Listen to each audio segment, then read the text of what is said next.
Rangers come out hot, but they cool so fast. This is the Roundup.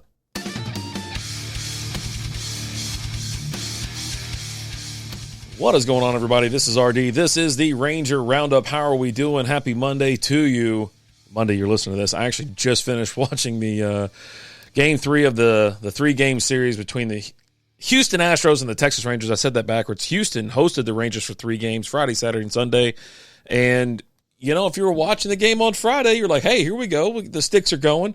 But, I mean, to be honest, the Astros made it a game. They came back late in the game, and, you know, it just gave you a preview of what was going to happen. I mean, the Astros scored 25 runs over the 3-game series with the Rangers. It was quite embarrassing, to be honest. If you're pitching, I don't even know what to say. I'm just, from a defensive standpoint, pathetic, I think, is a word for it. But anyways, let's go ahead and take a look at Friday's game.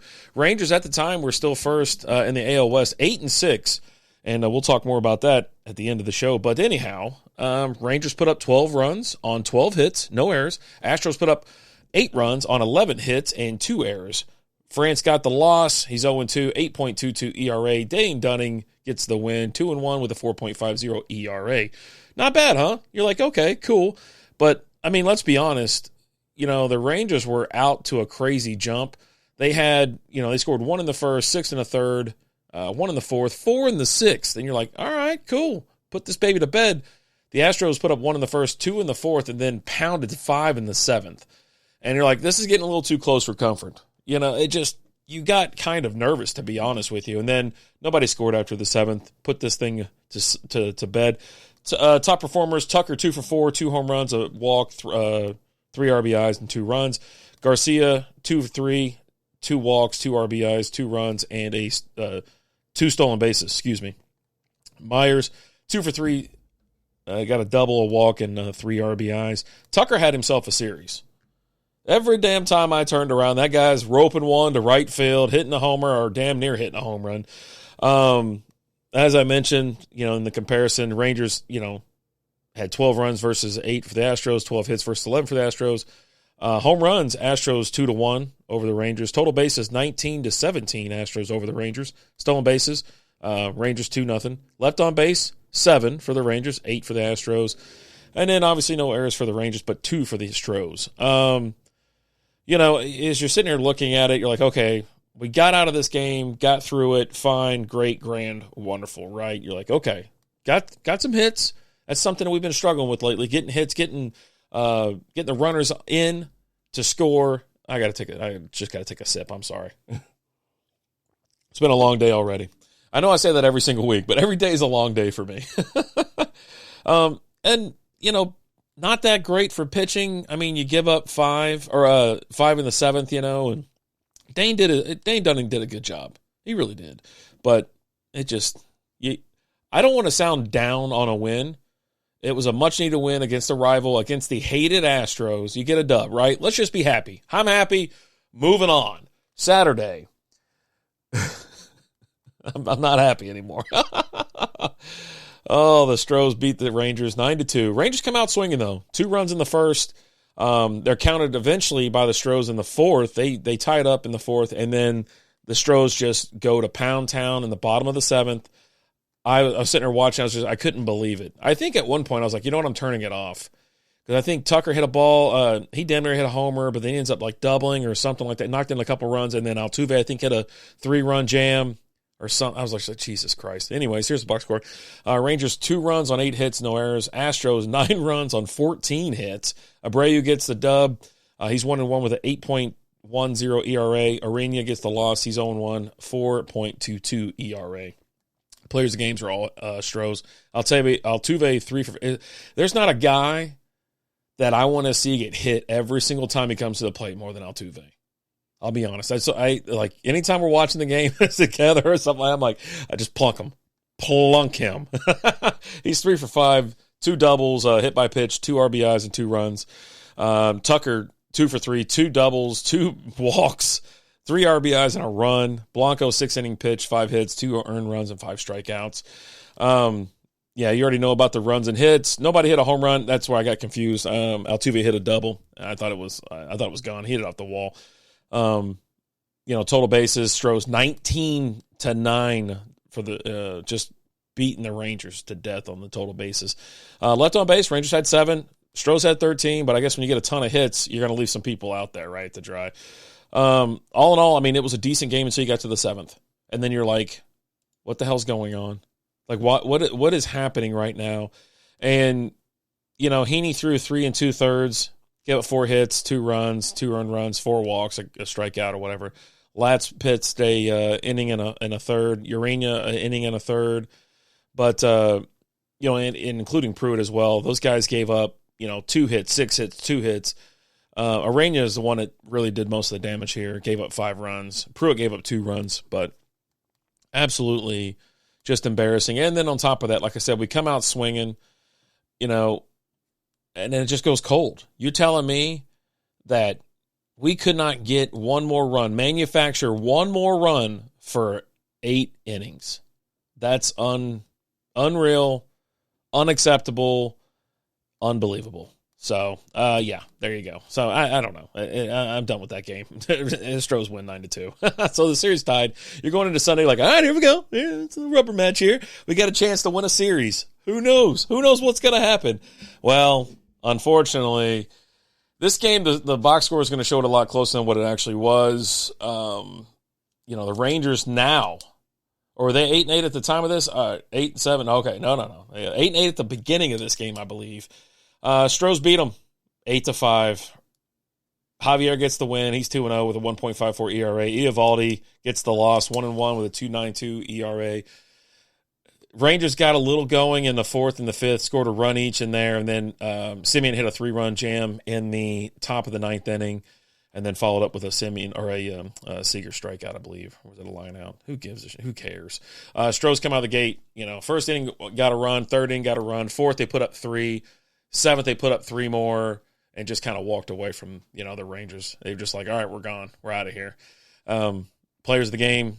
2 Stros, 1 Ranger. Altuve, 3 for 5, 2 home runs, 2 RBIs, 2 runs, a stolen base. Excuse me, I'm losing my mind. My mind is melting reading this stuff. Semien, 2 for 5, home run, double, 4 RBIs and a run. Javier, 7 innings pitch, 5 hits, 2 earned runs, 5 strikeouts. Already talked about the runs and the hits. They split on home runs, 2 each. Total bases, the Astros 20 to the Rangers 19. So, they were getting on base and whatnot, but just not enough. I don't even know if I said this. That's how my mind is melted. The Rangers got 5 runs on 10 hits. Astros got 8 runs on 10 hits. So the hits were there. It just couldn't get them in. Couldn't get them in at all. Stolen base, only one by the game was by the Astros. And then 6 runners apiece left on base. No errors in this one. But you're just sitting there like, Jesus.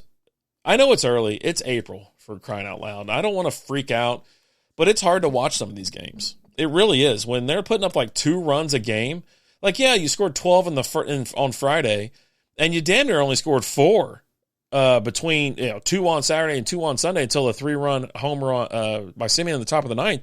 You're like, that's not good. That's what happened.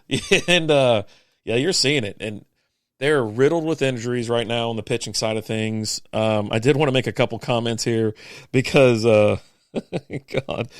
Brock Burt's placed on the IL with a broken hand after punching a wall. Bro, your whole livelihood is throwing baseballs, and you're going to punch a wall. Look, I understand being frustrated. Kick something. I don't know. I don't know what to tell you. Austin Pruitt contracted, selected, and then Justin Foscue, he's transferred to the 6-day IL and make room on the 40-man roster, which we'll talk I think a little bit more. There might be 1 or 2 injury updates that I want to talk about. But the other thing was Nathaniel Lowe. He started his rehab assignment in AA Frisco. I don't know if you've ever been to a Rough Rider game. It's a lot of fun. And you get to see, you got to see Evan Carter last year come up. And that's where Nathaniel Lowe was Friday night. I believe it was Friday night or Saturday. But, it's kind of cool. It's cool to see him in a real intimate setting. Because you can get decent tickets out there, and it's a lot of fun. And, you're 15 feet away. You're like, hey, that's Nathaniel Lowe. So after that, I'm not saying disastrous because we didn't get swept, but we sure didn't look great. Pitching is an absolute concern right now. Let's be honest, a bit of the hitting's a concern. Ugh. Anyways, moving on to we're looking ahead to a 4-game series. Up next, we're still on the road. Got to go to Detroit to take on those Tigers. 4 games. All right, first game is Monday, 5:40. Then you got Tuesday at 12:10, Wednesday 12:10, and Thursday 12:10. So if you love day games like Alan does, boy, you are in for a treat. 3 freaking day games, which is awesome. I mean, why not, right? Now the Tigers themselves, they're coming off I believe a series, a split with the Twins. So the Tigers, either they ball out or they don't, right? They get 8 runs or they get 1 run, or, they get a couple, or there's not really a lot of the middle of the road. But right now, I think, where are they at? They're 9-6 with a .600 win percentage, a game back to the Royals in the Central Division. Home, they're 3-4. Away, they're 6-2. The last 10, they're 4-6. So that's good news for us, right? They suck at home, and they're not really doing that hot right now. They'd come out of the gate swinging. And so I think this will be the perfect time for the Rangers to kind of get back up on that horse. You know what I mean? Let's get back to hitting dingers, scoring runs, and just having a good old time. All right, let's see. Let's check out the latest news real quick before I look at probable pitchers. I do need to look at probable pitchers. Excuse me, because I do want to talk about the Tigers just a little bit more. But let's take a look and see what's going on. Cody Bradford placed on the 15-day IL. Right-hand pitcher Cole Winn recalled from AAA Round Rock. I already talked about Brock Burke punching a wall like a jackass. And then Justin Foscue, he's transferred to the 60-day IL. Yeah, I mean, I don't know. I think we're going to get back Nathaniel Lowe a little bit sooner. He's obviously already playing in Double-A. So it's mid to late April is what they're saying. We're mid right now, April. I expect him to probably be back within a week. I mean, he's not going to spend. How long is he going to spend in Frisco? I don't know if he's traveling with the team or not. I wish they'd kind of update that because, let's see, Bruce said that the staff anticipates a rehab assignment within the next week. And I'm trying to see if he's going to make that trip. I don't see any updates, so we'll have to keep a look on Twitter, see if he hops on the plane to meet them up there because they're on the road, obviously, and they're going to be on the road. That was the other thing I talked about. Someone was like, they need a day off. They need a day off, and they need some pitching support because they don't get a day off until the 22nd. That's next Monday. So a week from today. When you're listening to this, a whole nother week because they have to go to Detroit and then go to Atlanta to take on the Braves, and that is no picnic. These next 7 games are going to suck for them. And then they get home, then they're hosting the Mariners, and they're no slouch, but then they host the Reds as well. I got to try to make it out to a Reds game. Watch a little DLC, man, because he is just electric. He's so great to watch. I mean, we could look at stats if you want. I really don't care. I don't know why I'm being so negative. I mean, nothing's changed. Garcia's still leading the team with 4 home runs, and he's got 15 RBIs. So he leads the team in home runs and RBIs.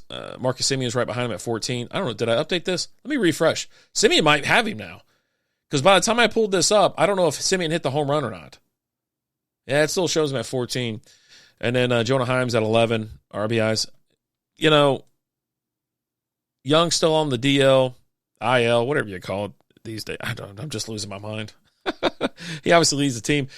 The guys that don't ever play or lead in OPS and slugging and everything like that, your everyday guys. I mean, I'll be honest, Garcia is slugging 574, which is good. His average is 328. That's not bad. Jankowski's 333. Corey Seager's 304. They're just kind of slumping just a little bit. It's not terrible. They just need some rest. They need to come home, relax, play an easier team, not a rival on the road. Even though the Rangers do kind of own Houston down there, but not anymore. Houston won the last 2 games, kind of put them back on their heels a little bit. All right, starting pitchers for the Rangers. It's TBD right now. They don't know who the hell is going to start for the next 4 games. But I'll tell you this, Tigers going to put out there on Monday, like I said, a 5:40 pitch time. Did I say 7:40 earlier? It's 5:40. Reese Olson, right-hand pitcher. He's 0-1 with a 5.40 ERA and 6 strikeouts. Tuesday, you're going to get Casey Mize, right-hand pitcher. 0-0, no wins, no losses, a 4.82 ERA and 6 strikeouts. And then you got Tariq Skubal, left-handed pitcher. He's 2-0 with a 2.08 ERA and 20 strikeouts for Wednesday. And then Thursday, Kenta Maeda, 0-1 with a 6 ERA and 10 strikeouts. So I mean, if you're going to put a dent in this Tigers lineup or the starting pitching, it's going to be, obviously Monday or Tuesday. You're going to run into a little bit of a skid probably Wednesday against Skubal. But this is a perfect time to get on track. Get back to hitting. Get back to just get back to the win column. And, I mean, don't win like the first game and then lose the next 3 because that does nothing for anybody. I don't know. I just – listen, we're going to talk again. I need to do the standings at least before I leave because I am having a tough day. We'll talk again. Since it's a day game on Thursday, I'll be off, so I'll probably get that recording done Thursday afternoon or something like that, and I'll drop it Friday morning. I'm trying to do it after each series, so that's probably why I'm like a little bit more wound up than usual. But I'm going to try to be happy. I'm going to try to be positive. It's still early. It's April 14th for crying out loud when I recorded this. It's April 15th to you, Monday. All right, I'm going to hit refresh one more time for the AL West. Oh, my God. Are we ready? They don't have their overall things on here. Holy crap, I hit refresh, and then all of a sudden, it doesn't give the, there we go. It totally disappeared like the games, the records. Anyways, here we go. Rangers 8-8. They're at 500. They've dropped to 500. They're 5-5 at home, 3-3 away. Last 10 are 4-6. The Angels, a half game back. They're 7-8 with a .467 win percentage. They're 2-4 home, 5-4 away, 4-6 in the last 10. Athletics are 6-9 along with the Mariners, which are a game and a half back. And then the Astros are 6-11 with a .353 win percentage, 2.5 games back. It's like you think like you're looking at this division, and it's soft. Almost one more screw up, and all the teams are under 500. You know what I mean? The Rangers screw around tomorrow. What the hell? You know what I mean? Like all of a sudden, this is going to be a terrible division, and I'm pretty sure they are the worst division, or the worst division right now. And I mean the National League West is putting up a fight for that category. I think the West has them. The National League West, because they have the worst combination of scores there or standing. So, but yeah, Rangers need to get back in the win column, get back to hitting. They need to find something. They need some pitching. They need help right now. You don't want to fall too far down, but you aren't losing against bad teams. You're losing against good teams. You're losing against the Astros, even though their record sucks. It's still the Astros, right? And there's a history there between the Rangers and the Astros, and man, I hate the Astros. Fuck them Astros. Anyways, Tigers are doing really good, and obviously the Braves are the Braves. So I don't. This is the absolute time to get back at it because you're going to play the Reds. The Reds right now are 8-6. Then you have, I think it was the Nationals. The Nationals are a losing team. So, but that's way down the road. Tigers are a good team. The Athletics are a decent team. I mean, they're sub 500. The Mariners are a sub 500 team. But here they come. Watch out. Watch out. But hey, for now, I'm out of here. Let's go Rangers. Y'all guys have a great day and a wonderful week. We'll see you. Let's go Rangers! Let's go Rangers! Let's go Rangers! Thanks for listening to Roundup.